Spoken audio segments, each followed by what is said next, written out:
Captain Kirk is climbing a mountain. Why is he climbing a mountain?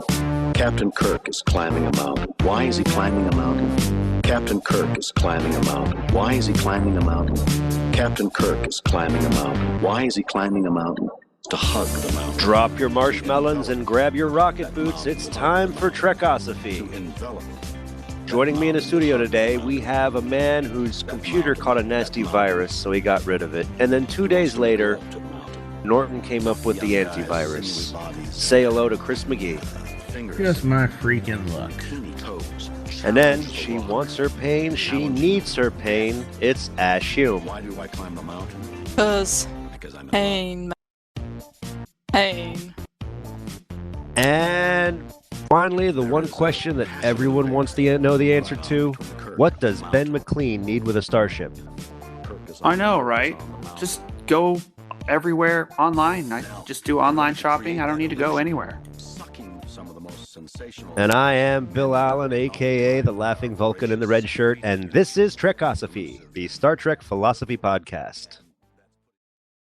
And tonight's episode, Star Trek V, The Search for Spock's Brother. Half-brother. Well, it was half a movie, so what do you expect? Can somebody else summarize the episode? I'm afraid if I try, it'll the movie. Oh, you want the summary that's on Memory Alpha? Okay, here you go. You ready? Just a summary would be good, and not by me, because I've done this too often. Actually, okay. There's actually two summaries on Memory Alpha. One is I guess the tagline for the movie. The other is actually a paragraph. Can you believe it? Well, it is a feature film after all. The tagline. The greatest enterprise of all is adventure. Deep. Wow. Really deep. Wow. And okay, this is a little bit better. The second summary. When a renegade Vulcan captures the Federation, Klingon, and Romulan ambassadors on Nimbus 3, the planet of galactic peace, it can only mean one thing. The vacation is over. Captain James T. Kirk and the crew of the new starship Enterprise A are pressed back into service to come to the rescue. But when a Vulcan has a prior association with Spock, it allows him to seize control of the Enterprise and put it on course for the center of the galaxy, where he and his followers believe they will find the place from which creation sprung. I think it sprang. Oh, but Memory Alpha is never wrong. It's sprung. It's got to be. Springed. Memory Alpha does not need a starship. Memory Alpha is never wrong. Alpha is our holy website. I don't know. Oh, my pain runs deep. After watching this movie or listening to that summary. Well, I do like that the planet of galactic peace is like this total crap hole. I know, right? It's like you know what Oh, yeah. you know where it really looks like? The Middle East. Doesn't it? I mean, it's all desert. It's got like. Well, I've never been there. I was always reminded of that fort from the Road Warrior. Oh, yeah. There you go. I always get reminded of Terry Gilliam movies for some reason, and the first scene comes on. Halfway between Time Bandits and Jabberwocky. I was vaguely reminded of the Alamo, 1960 Alamo with John Wayne in it. And am I the only one that thought the human ambassador was drunk the whole time? No. I think the actor was drunk the whole time. I mean, I think it explains a lot. You got three schlubs just kind of stuck on the back. Yes, we're all working towards peace. We've been at it for 50 years. It's really making progress. So where do they stick them? Out in the back end of nowhere until the Humongous comes along and takes over and starts them on this quest to find dry land. And Wait, I'm getting some movies confused, I think. So, what is the Trekosophy in this movie? There's a couple of them. Really? There's actually more than one in this? There actually is. I mean, thinking about it, there's three little philosophical threads running through this. One is the obvious. It's a quest for God. Are these ancient myths and legends actually pointing to something? And when it turns out they actually are pointing to something, you got to start wondering, what's going on. The second one has to deal with the nature of Spock's half brother, his nifty little mind control trick, and how he does that weird cultic cathartic juju, and about how we cope with the darker sides of our past and our problems throughout life. Oh, and by the way, a power that is never explained. I'm sorry, wait, which power is never explained? Cyborg's power to take people's pain away. Oh, I thought it was Never just. explained. I thought it was just he's a Vulcan. It's a mind meld thing. He's just practiced mind melding until he's figured out how to do it. Yeah, no, I mean, I suppose Vulcans you could are all Yeah, I about. just extrapolate figured it you into could, that, you could but logic it out that way. but without Well, any contact or anything, I mean, I don't know. I mean, Vulcans are psychic and in some very, very real sense, a lot of psychic. I don't know if they always have to do the touchy thing, but oh yeah, this is very developed in the Star Trek books. That the thing Non-canon. the thing about the thing about Vulcans is the whole logic philosophy keeps their crazy psionic powers under control, and any of them who abandon that philosophy and yet retain their psionic powers that the Romulans mostly don't have are basically like explodey people. They're like X-Men kids who without Professor X. That actually makes sense. Most of a Vulcan's concentration is put into suppressing his emotions. So when Yeah. he's not concentrating on that, he's free to concentrate on doing the whole Quaid Cohagen thing. Open your mind. Okay, so I'm sorry I interrupted you, Bill, with that little nugget there. You feel free to continue, please. Well, those are the two main plot-like philosophy things. The other thing that I don't know if it's a philosophy thing or a meta thing, but it was this was the big goodbye picture. This was supposed to be the last movie, and they managed to give everybody a little bit of awesome in this movie just to show off how cool they are, and did it really well. Because it was about everybody wrapping up loose ends and tying up their stories and being ready to say goodbye. Well, to be fair, just about every movie after the first one, they were planning on being the last one. Yeah, At least that's what the actors were told. Yeah, this will be the last one. We're going to give the actors or the characters a great send-off. Finishing it up. but 5 was the one that actually managed to give it a good send-off. I mean, in which universe? No, think about it. Okay, it starts out. You get to see Sulu. You get to see Chekhov sitting in the center chair, being, "Yeah, I'm that cool. I'm that awesome," and pulling it off. He's no longer the bumbling idiot being caught by American sailors on the aircraft carrier Enterprise. He's cool. Then you get Sulu. Yeah, I'm about to do this impossible little flying maneuver that's never actually been done before, but I'm good enough. I'll do it, and we're going to pull it off. Everybody gets their little moment of awesome in this film to kind of show it off. Kirk gets to arm wrestle with God, for crying out loud. Everybody's got something going on. I really thought Star Trek 6 was a much better send-off than this one. I wholeheartedly agree. I disagree because they tended... wow. I'm sorry, go ahead. I'm sorry, I disagree. I realized that 6 was the final movie. And when the credits rolled and you got to see everybody's name scrolling by, everybody's signature flew by, that was a nice touch.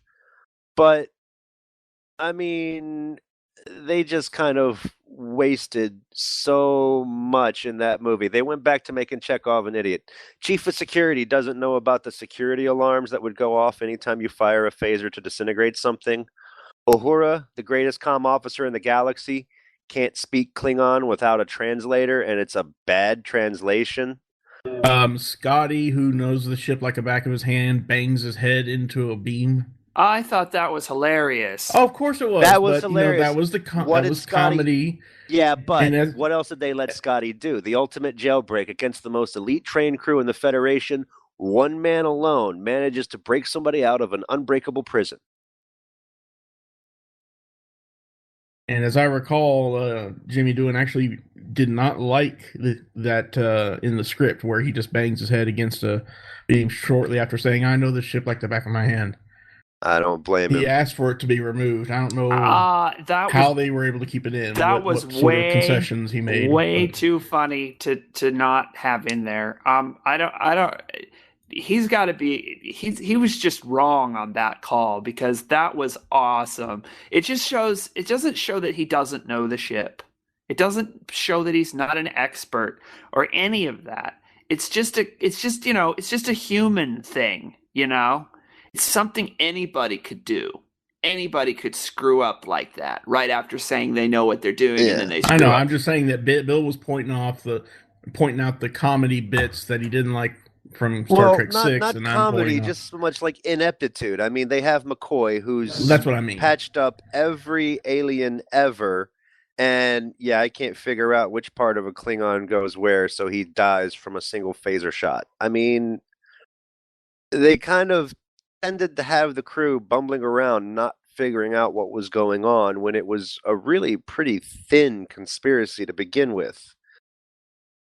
This one, I mean, they gave Spock rocket boots. They showed McCoy and Spock shaking off the mind control juju because they're just too strong for that. Kirk got to face off against God and survive being smited.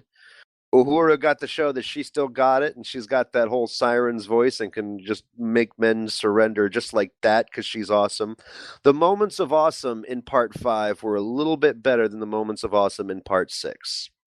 I thought the thing they had O'Hara do was kind of sexist. And I don't normally call things sexist, but man, that was sexist. It was, but you know what? How old was she when that movie was made, and she still got it? Okay, well, maybe you have a point there. It is sexism, but I think it's sexism elevated to art appreciation at that point because she is that cool. Wow. I think I can see where you're coming from because Star Trek V was definitely more of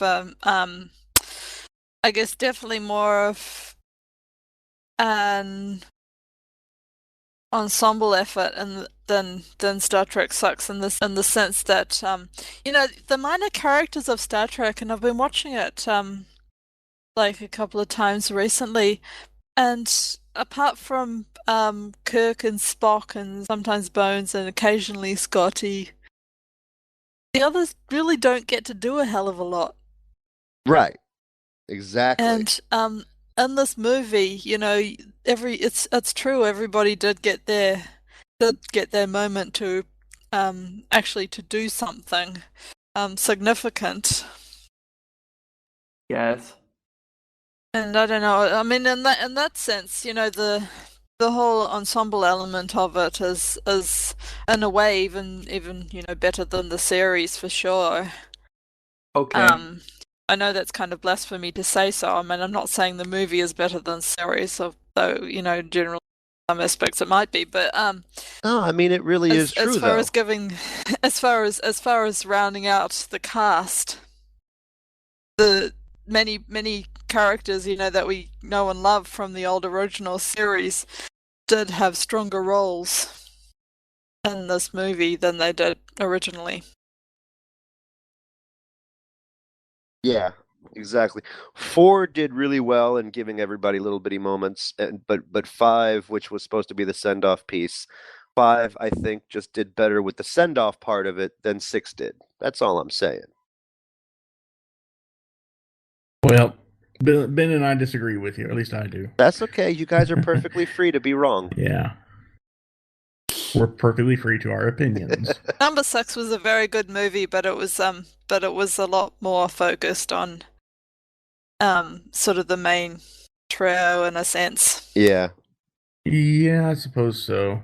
It doesn't make it, you know, it's not, you know, it's a hell of a criticism. It just, you know, it is what it is. Yeah, no, I mean, overall, I think 6 was better than 5. But just as far as just the send-offs for the cast, 5 did better than 6. Well, on to another bit of topic, though. Yeah. How do you like those Klingons that just kind of were shoehorned in, I think? How about we, oh, well, I'm sorry. It's just at some point we need to get to the main event. We will. With I time. just want to get this out of the way. Okay. Yeah, Well, I that mean, was that terrible. seem a little. I mean, they didn't even bother to mention, oh, yeah, they also crossed that galactic barrier, too. Yeah, they crossed the So- galactic barrier. They can fly down to the planet, but you know the Enterprise can't. You know, I mean, they're a pretty good Klingon crew for being able to track the Enterprise across who knows what. But Aren't Klingon birds of prey much smaller than the They're pretty- Enterprise? They're Yeah. pretty bumbling, though, Yeah. aren't they? It kind of explain why they could fly a lot closer, because they're a lot smaller and more maneuverable than the Enterprise. I didn't But see the- these Klingons as bumbling. I do see them as kind of pointless.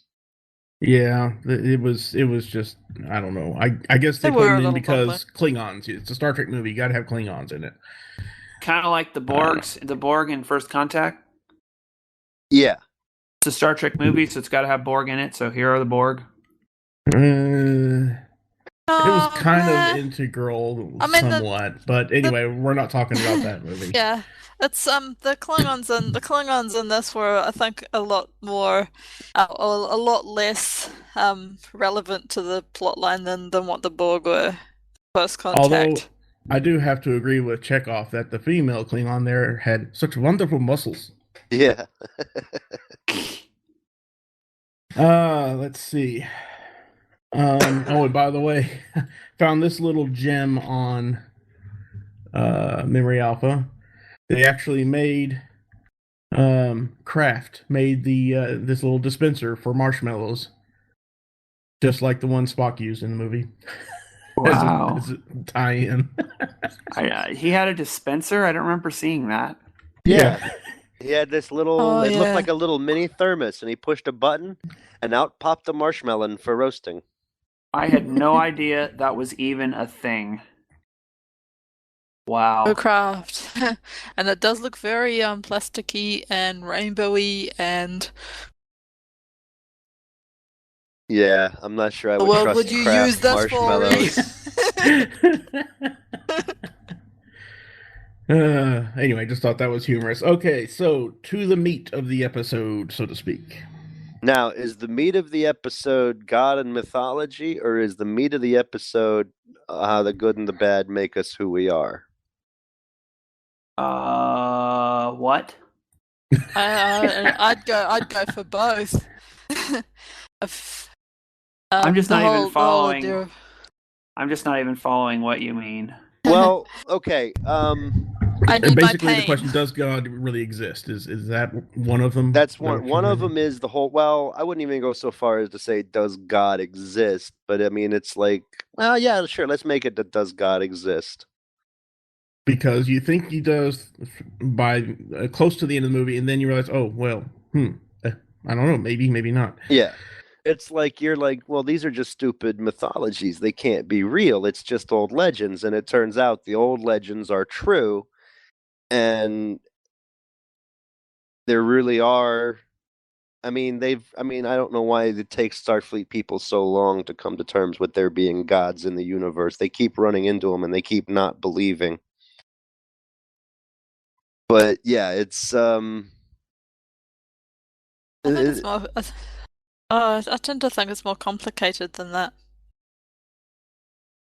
In the sense of not so much that the mythologies are true, but when they run into God, it's not only does God exist, but what God would you follow? What are the dangers in following perhaps a false God? I think it's not.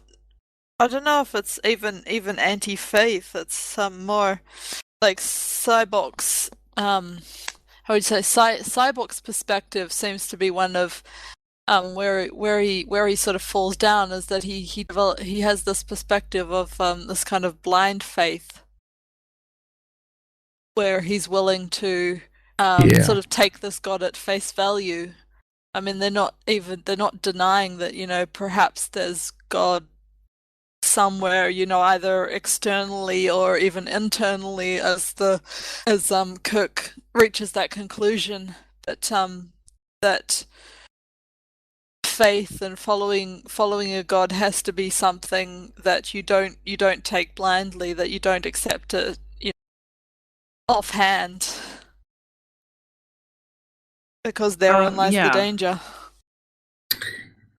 Yeah, I think that's a valid point. I tend to agree that you really shouldn't, whatever your faith or religion is, you shouldn't just follow it blindly. There's absolutely nothing wrong with asking questions. In fact, it was the fact that I was able to ask questions back in 2008 that allowed me to get a better understanding of Christianity and actually strengthened my faith in it and brought me back to Christianity then. If I had just blindly come back to it, I probably would have left again, because I would still have all these questions in my mind and not ask them. Right.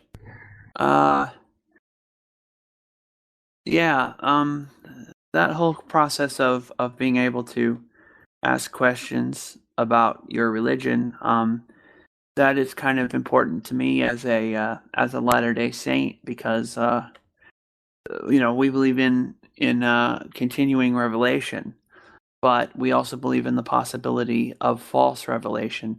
So there has to be some kind of procedure or a set of tests by which you can tell the difference between true and false revelation, if there really is such a thing, which we believe there is. So it's a common anti-religious stereotype that religious people are just accept whatever blindly and don't really think things through, but that's really not true in practice for a lot of people. And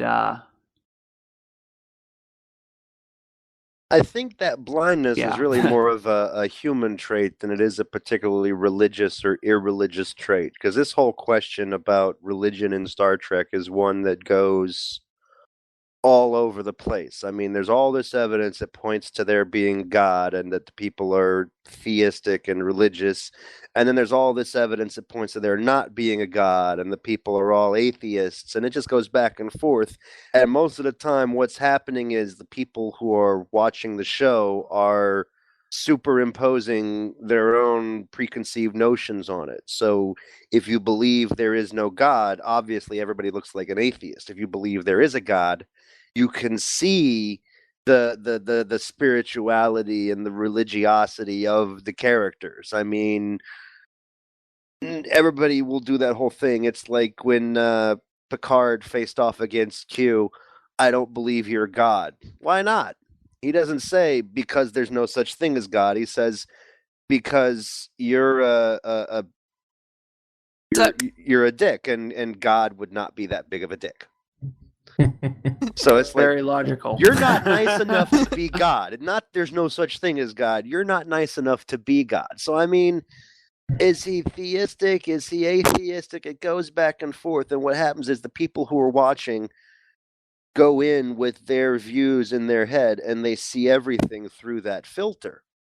So everybody is, and the whole audience is Cybok. They've got this strong belief that they're holding on to. And he's sitting around, going around, doing the Vulcan mental mojo on everybody else to, quote unquote, take away their pain so that they see his path the way he sees it. But he never can fix his own issues, so he's always just kind of stuck on this pilgrimage, and he's got this tunnel vision. He can open the eyes of everyone around him so that they understand his point of view, but he can't see past his own point of view, and he never does until it's too late. Yeah. But again, that seems to be a sort of a human problem rather than just a religious problem. Because it's a peculiar thing about human beings that there's a sense in which we cannot see ourselves. That there's this sort of black box around the self. You can't really define it. You can't understand yourself in the same way that you understand everyone else. You have a blind spot in your own case in a lot of ways with that, and you never completely get around it. Someone has suggested, I think it was in a Douglas Adams novel, which was pretty funny.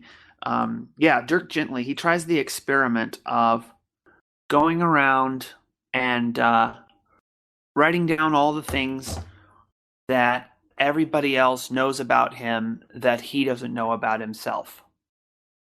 Because he found out that there's a whole bunch of things that everybody around him knows about him that he didn't even realize.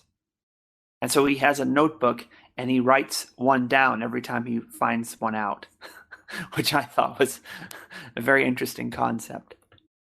Hope that wasn't too far off topic. No, it fits right in, although, Dirk Gently is also in a lot of ways like Cybok because he was a total flim-flam artist. The fact that every case was holistically connected to him getting Mai Tais in that little tropical bar on that little island. Yeah, that's... Well, I don't think every case was. And certainly Gently would admit that within the interconnectedness of all things, some things certainly are a lot more interconnected than others. He has his flim-flam version, and then he has his real version that he almost discovers sort of works by accident. That's the thing about Dirk Gently. He keeps trying to be fake and be horribly bad at being a detective, at being a fortune teller, or whatever, but he always ends up being right.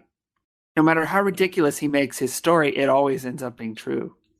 That's part of the funniness of the character, yeah. But never in a way that benefits him. Of course not. Anyway, but that's way off topic. So, back to God at the center of the galaxy. What does God need with a starship? I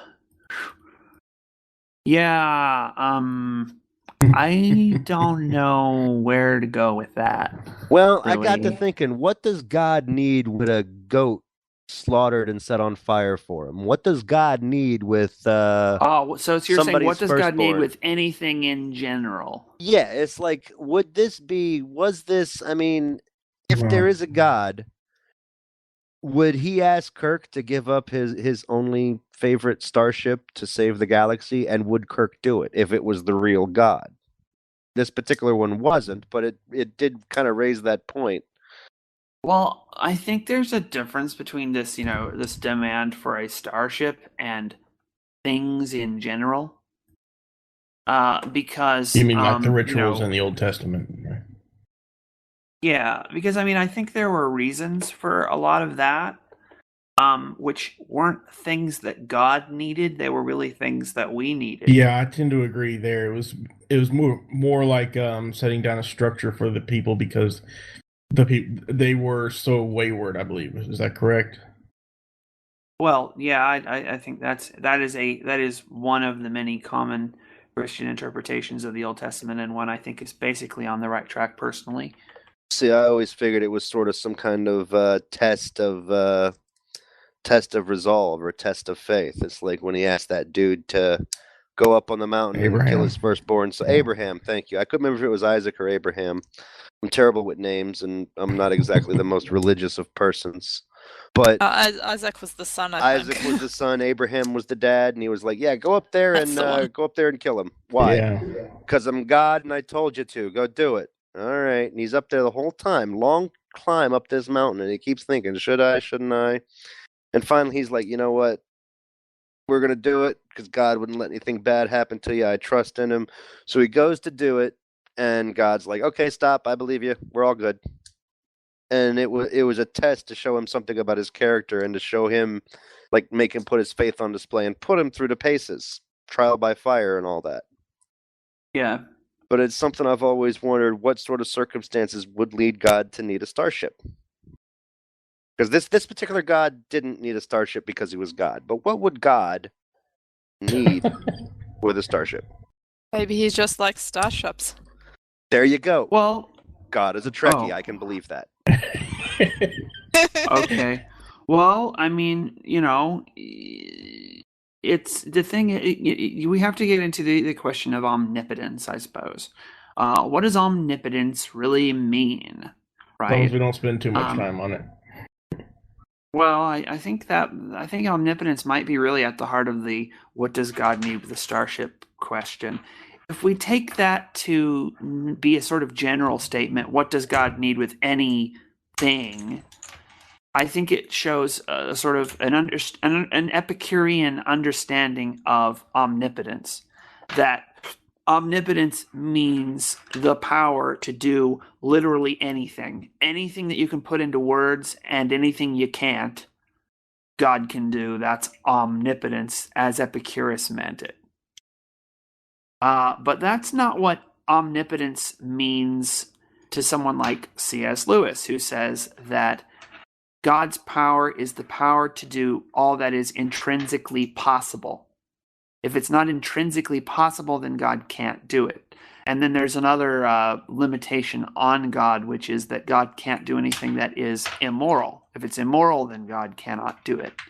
So that is an interestingly limited quote omnipotence unquote. Well, don't forget Q is omnipotent. And that but actually...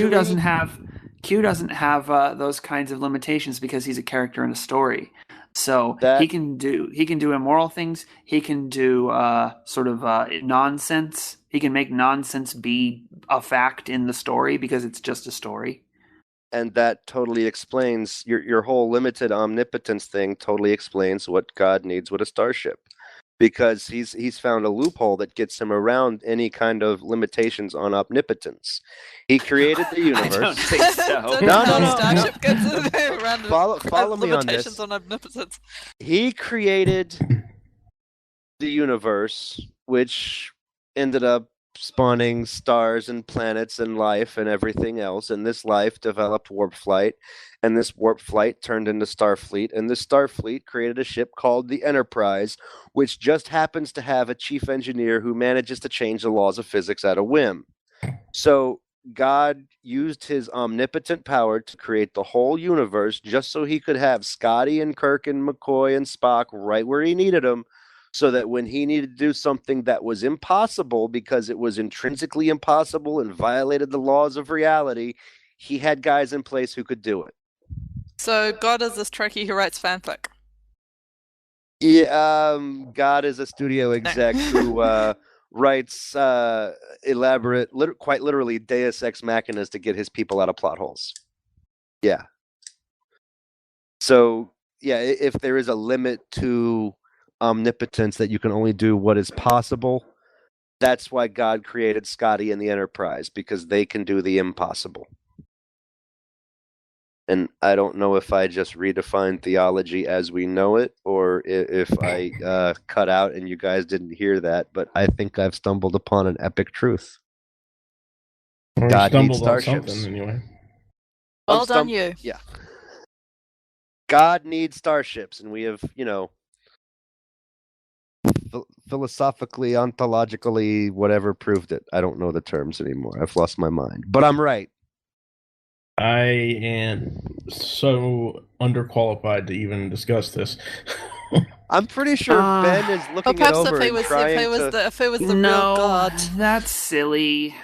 See, he's well, if trying it was the real God, maybe he needs starships because he needs for his people to progress in some fashion. No, that's silly. That is just silly. Well, you're talking about Bill here. Yeah, I mean, that's just silly. I mean, I don't even know what to say to that. That's just silly. Well, you don't think that would be the say, whole... though, no, because the limitations I just stated aren't really I mean, there are only limitations from a certain perspective. I mean, which is kind of a twisted perspective, really. It's the perspective that we want to do, bad things or irrational things, but the rules of morality and or logic won't let us, so they're limiting us. But that's kind of a limited and kind of twisted perspective on life, which really doesn't apply to someone who knows, that wickedness never was happiness. So, I mean, yeah. Here's something, though, that might be worth talking about in terms of this, what does God need with a starship? We might ask, what does God... let's say we have people like Elizabeth Elliot and Jim Elliot. Do you know who they are? Not a clue. Name rings a bell, but I can't. Elizabeth Elliot is a Protestant speaker, author. She had a radio show for years and years, wrote books about her ideals of womanhood and so on. And when she got married to Jim Elliot, they decided they were going to be missionaries and go to the people who were then called the Aka, now known as the Huarani of eastern Ecuador, which are a sort of primitive tribe. This was in 1956. And so they decided to forego pursuing the ordinary Christian project of family building and so on and so forth, to pursue this mission to take the message of Christianity to this primitive tribe which had very little contact with the outside world.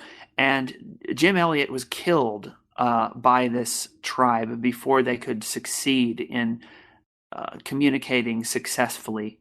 But they continued to work at it and didn't take revenge, but continued to work with this tribe. Which eventually had some success in converting them to Christianity, because we killed one of your people, we killed your husband, but you didn't take revenge. Why didn't you take revenge?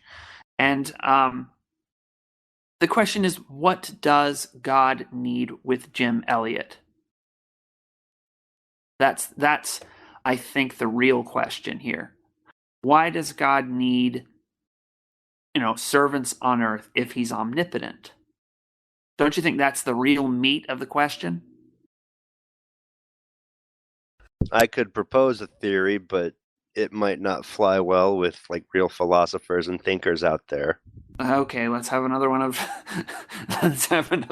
Bill's silly theories. I'm sorry, Bill. If you have a serious theory, I'm going to try and take it seriously. But if you have a silly theory, I'm sorry. Sometimes they're just silly. My theories are caged to sound silly to make them more entertaining, but there's a core of truth in there. Back in the Garden of Eden days, it was all be fruitful and multiply. This is like a driving, I don't want to say instinct because it goes deeper than that. It's like a driving force of all life anywhere is to multiply, to procreate, to do whatever. And it says God is created, or man is created in God's image. So I think God created people because people will have the capacity several billion years hence of being little gods of their own, and that's why we're offspring. We're the next generation of gods. We're quite literally his children, and when we fully mature and develop as a species, we'll be. Is that making any sense at all? Or? Well, that's what people in Utah believe.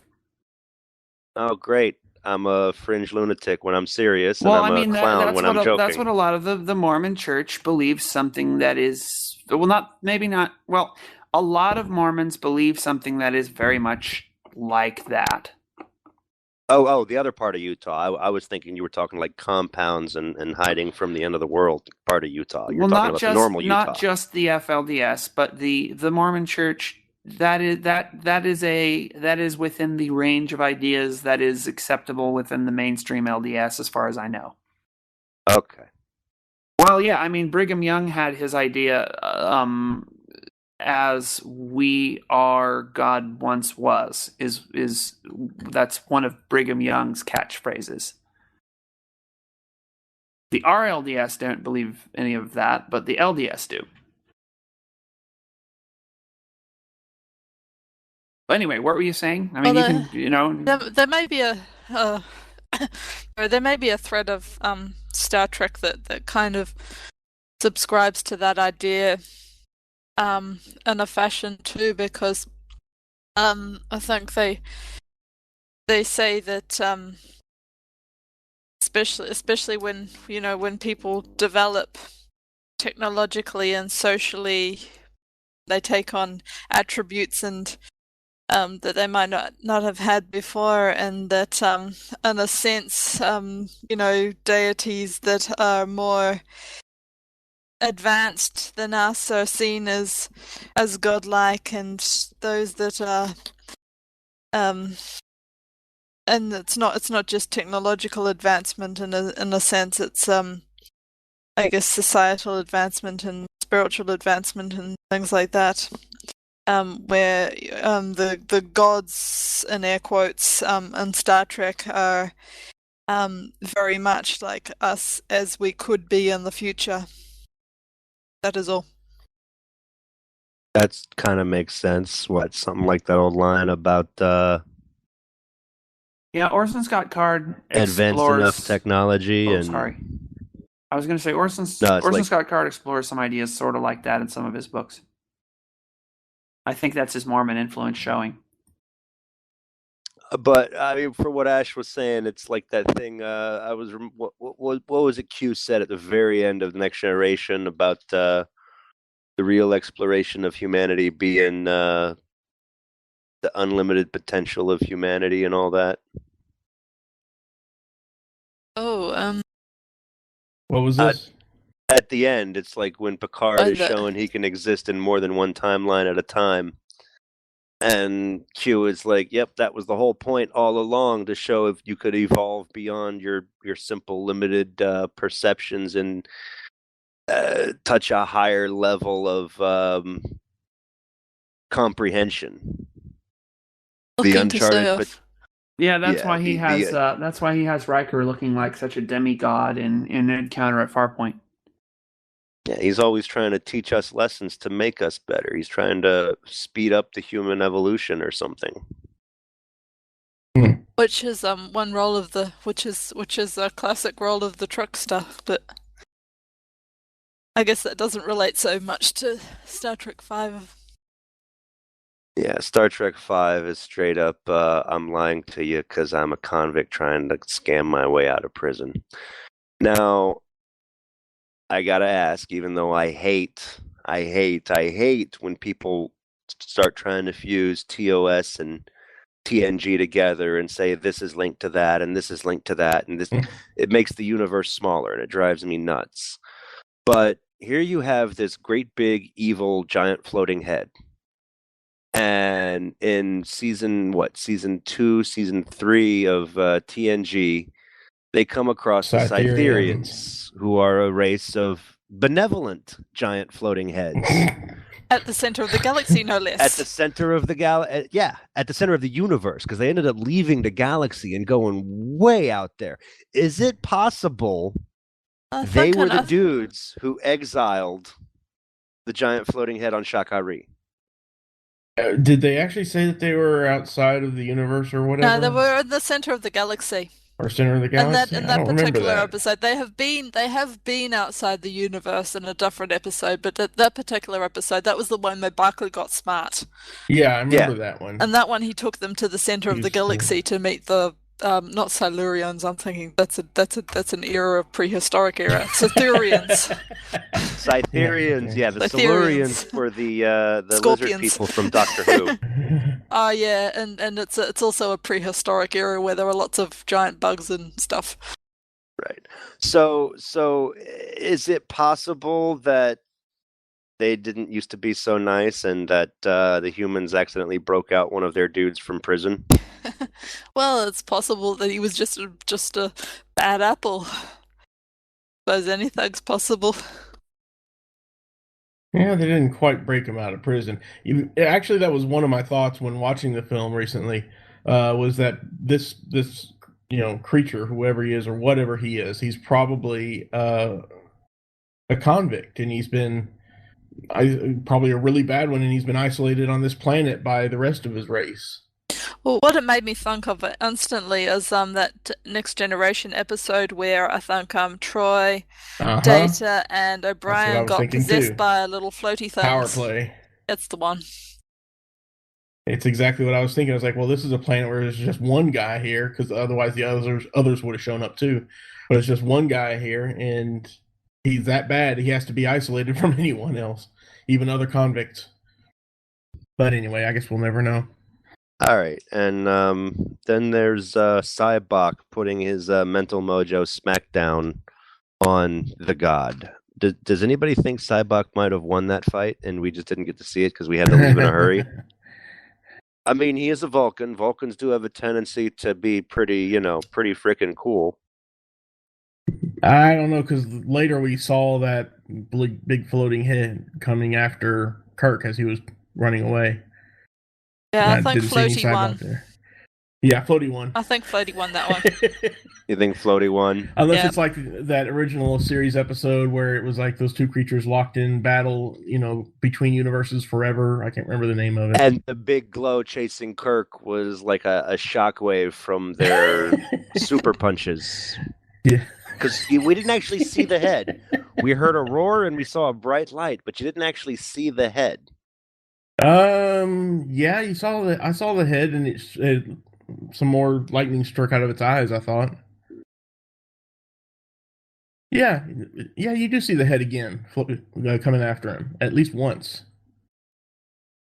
And then the Klingons finish it off with a torpedo. Right. It's been a few. I should have watched this movie before we did this, but I remembered the movie so well. All right. I thought I did anyway. Well, have we explored all possibilities here? We're running up against time, actually past time, but we haven't. But we've made a good start. We could explore the pain thing, but I think I gotta go. Yeah, we got to do this again at some point. Yeah, we can always revisit this. Do the thing about Kirk dying alone. Yep, that. Do Spock's rocket boots. Please. There really is a lot that you could discuss, and if you think it's bad, if you think it's good, regardless, there is a lot that you could still discuss in it. Going up. I like it. I like the movie. I like Final Frontier. It was not one of my favorite movies, but it was pretty well done. If that makes sense. I mean, it was a Shatner project, and what surprises me most is for all that people talk about Shatner and his ego and his need for attention, he halfway wrote this and he directed it, but he still made it about everybody and not just him. I think it's funny because just as I was walking up, I was remembering, just as I was walking up from the uni today, I was remembering how Shatner played the big giant head in Third Rock from the Sun, and he played the big giant head. That's right. He was the big giant head. I remember that. Or the in the levitation scene when they're shooting up the deck numbers, and they pass a sign for deck 78 on their way up. They pass deck 52 twice. Well, that's easily explainable. It's the old salts pulling pranks on the new recruits. Oh, I see. It's a naval tradition to haze. I need you to go get me the left-handed screwdriver. I need you to go get me the bulkhead remover. Yes. I think in carpentry or something they send people off to get a long wait. Yeah. I like that Zimmerman actually pointed out the error to Shatner, who was directing the film. He said, the Enterprise only has 23 decks, and it's counted down from the top, deck 1. But Shatner refused to change it because he was convinced that the shot was so highly dramatic. That's been my theory from the get-go. I mean, I like your theory better. Yeah. They on the TNG, on the big wall screen that showed the power conduit layout for the Enterprise D, somewhere near the middle of that, near the warp core, there's a little hamster in a wheel. on the display. That was something the graphic arts team threw in there as just kind of a goofy little tidbit. So my theory is that's actually canon, and it's something that the guys at the Fleet Yard put in just to mess with engineers. It's Either that or the tradition to hamster prank powers your the ship. dilithium pellets will do amazing things. But I think it's all it's pointing to the fact that all these junior officers, they're not the ones who go on the away teams. There's 400 people on the ship, and 10 people went down to the planet. What are the other 390 doing? Practical jokes. What else are you going to do to pass the time on these long voyages, right? All right. Well, I think it's time for you to take us out, Bill. Oh, okay. Well, I was gonna say about what does God need with the starship. I actually didn't get to answer, give what I thought my answer was thing to that. So I'd like to kind of do that real quick, and hopefully, yeah, Ashton needs to go real soon. Okay, well, hopefully it will be real short. But anyway, I was just gonna say, it's hard to put this into words, but what I'm trying to say about that is, it's not really that God needs things from us. It's more that God works together with us, It's like we were designed in the beginning to be God's sort of managers, right? Human beings are like managers. We're built to be representatives, right? And so it's not so much that God needs us to do that as it is that it is God's purpose to work through human beings. So the real God would be working together with his people, while this guy was obviously a exploitative type guy. And I think I'm surprised they didn't actually say the word Satan when he switched to the scary face. Because it was obviously going for like satanic type of an image there, or a satanic type figure at that point. So it's like I don't know. I remembered this movie as being very anti-religious when I was younger, but when I watched it again last week, I realized, it's really not anti-religious. It doesn't say that all gods are false. It just says, there are some false ones. There are some charlatans out there. Oh, yeah. And it's actually quite reasonable. So my first impression of this movie, I think was probably wrong. So I'm wrong sometimes. Now you have it on the record. Well, all right. Is that it then? I think so. Cool. Well, that's pretty insightful. I appreciate that. I guess we'll go ahead and wrap this up, and we will definitely revisit it in the future to address some other topics that we may have overlooked this time around in the interest of time. Well, we went all the way to the center of the universe and came back with nothing but one more episode. But next week, we'll be heading out once again into some other Final Frontier, because the thing about Final Frontiers is there's always something else just over the horizon. Yep. So thanks for listening. Like us on Facebook, follow us on Twitter, check us out in the iTunes Store. Email us at trekosophy@gmail.com. And I'm probably missing a few things, because I always miss a few things here. That's pretty much there. it, so you don't really need to do everything. Alrighty. And so we will see you next time as we once more venture boldly and awkwardly and somewhat bizarrely into realms where no one in their right mind would ever think of going. Right. And please, Ben, not in front of the Klingons.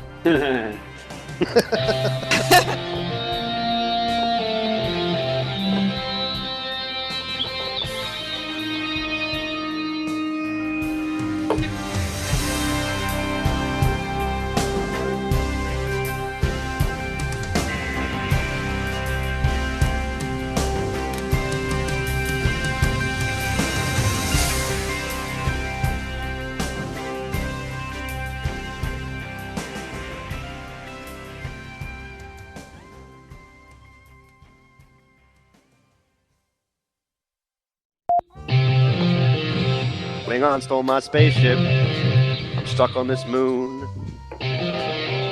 I'm gonna go crazy if Scotty don't beam me up soon.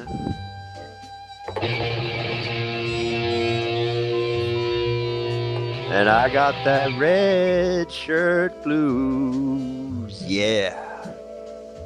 Well, have you guys ever seen that show, Rocky and Bullwinkle? I did like years ago. Maybe when I was 3. I'm still watching it. I haven't finished it yet, so don't give me any spoilers. I'm about to tune into What's My Line, or don't do that cocaine off the glass table. It's time for this podcast called Trekosophy. And here's our tech guru. His name's Chris McGee. And I got the blues so bad. Except that my shirt is red. I got the red shirt blues. 'Cause I know that means, Jim, I'm gonna be dead. So anyway, Ash, which one did you want? Did you want ownership or did you want pain? I was gonna say Orson Scott Card explores some ideas sort of like that in some of his books.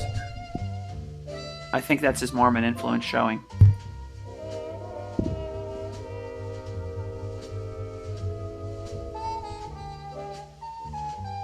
I hope I didn't screw up whatever you were going to say, Bill. No, I'm sorry. I heard the bass backbeat, and all of a sudden, it's like all I hear is dun dun dun dun dun Yeah, dun dun dun dun, and all I'm thinking is Flash. He'll save every one of us. After we're done here, I'm going to have to show you guys something really awesome I discovered. Anyway, carry on, Ash. After we're done here, I probably have to run away, but I think we're all going to have to run away. Yeah.